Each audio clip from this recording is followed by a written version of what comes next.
नमस्कार किसान साथियों, स्वागत है इस नए वीडियो में। साथियों, आज हम चर्चा करेंगे कि दिसंबर माह में आम के मंजर आने से पहले ऐसा क्या करें कि हमारे बाग में, हमारे पेड़ पे अधिक से अधिक मात्रा में मंजर आए, जिससे अधिकतम फल आए। तो साथियों, यह भी एक महत्वपूर्ण प्रश्न है कि आम के बाग में मंजर आने से पहले ऐसा कौन कौन सा कार्य करें कि जिससे हमारे पेड़ से ज़्यादा उत्पादन हो सके, क्योंकि यही किया हुआ काम आगे चल के डिसाइड करेगा कि पेड़ पर कितने फल लगेंगे तथा उनकी गुणवत्ता कैसी होगी। आम की इस खेती का उत्पादन मुख्य रूप से समय पर बाग में किए जाने वाले कामों पर निर्भर करता है।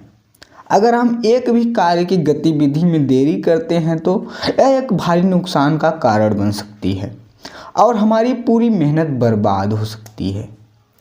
यदि आप वीडियो में बताई गई गतिविधियों को अपनाते हैं तो निश्चित ही आपके आम के उत्पादन को बढ़ाने में मदद मिलेगी, क्योंकि आम की खेती के लिए दिसंबर का महीना बहुत ही महत्वपूर्ण होता है। अगर हम इस समय पर उचित प्रबंध आने वाली फसल में अधिक से अधिक फूल लाने और ज़्यादा से ज़्यादा उत्पादन में करते हैं तो यह हमारे लिए लाभदायक होगा। तो साथियों, इस वीडियो को पूरा जरूर देखिएगा और हाँ, चैनल को सब्सक्राइब करके बेल आइकन को जरूर दबाइए, जिससे आगे आने वाले वीडियो आपसे मिस ना हो सके। तो चलिए शुरू करते हैं।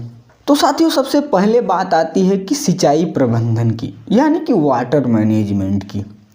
देखिए, दिसंबर में आम के पेड़ों को आराम यानी कि रेस्ट की स्थिति में रखना अति आवश्यक होता है।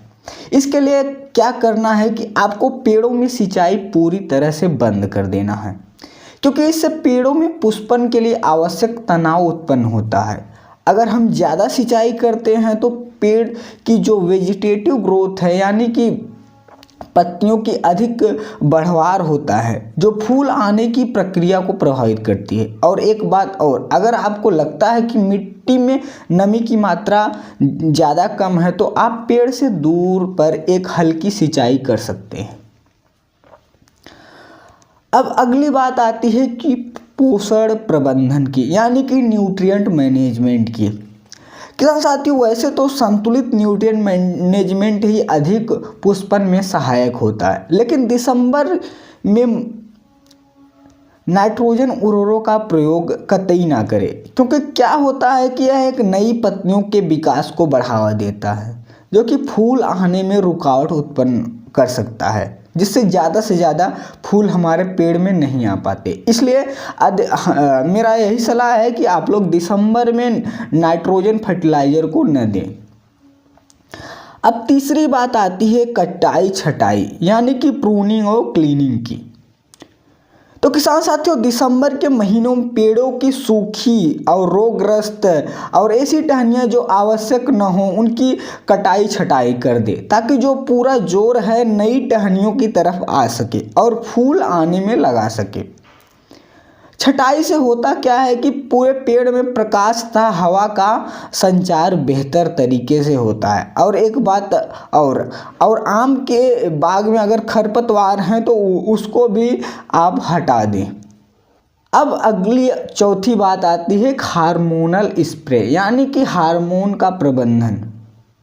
तो साथियों, आम के पेड़ों में फूलों की मात्रा बढ़ाने के लिए हार्मोन को उपयोग बहुत ही प्रभावी होता है। अगर हम इसका सही मात्रा में और सही समय पर छिड़काव करते हैं तो फूल आने की प्रक्रिया को प्रेरित करता है।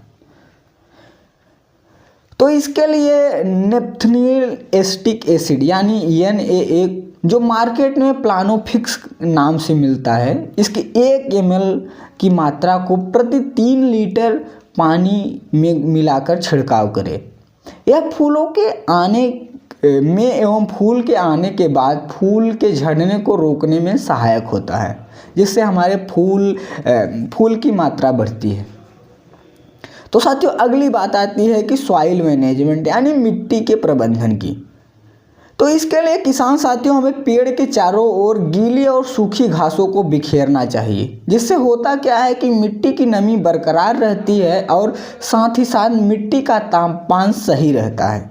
इसके अलावा जैविक खाद या वर्मी कंपोस्ट का प्रयोग करें तो मिट्टी की उर्वरता में सुधार होता है। अब अगला महत्वपूर्ण कार्य है रोग और कीट प्रबंधन, यानी कि पेस्ट एंड डिजीज मैनेजमेंट।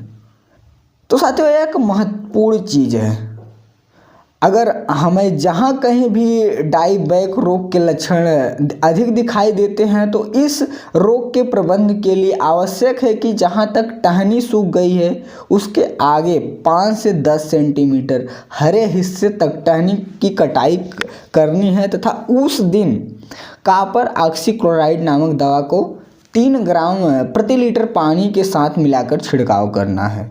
इसके साथ ही अगर इसी दवा को 10 से 15 दिन के अंतराल पर फिर से दोबारा छिड़काव करना है।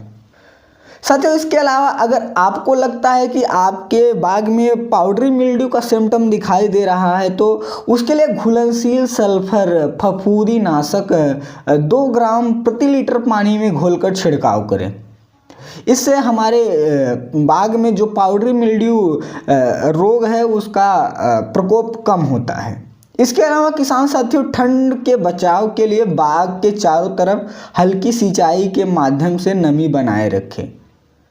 और हाँ, इस समय पत्तियों का गिरना स्वाभाविक है तो इसे फूल आने के संकेत के रूप में समझें।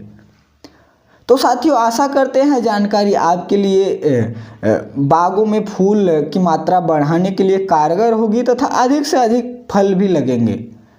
तो इस वीडियो में बस इतना ही, तब तक के लिए राम राम।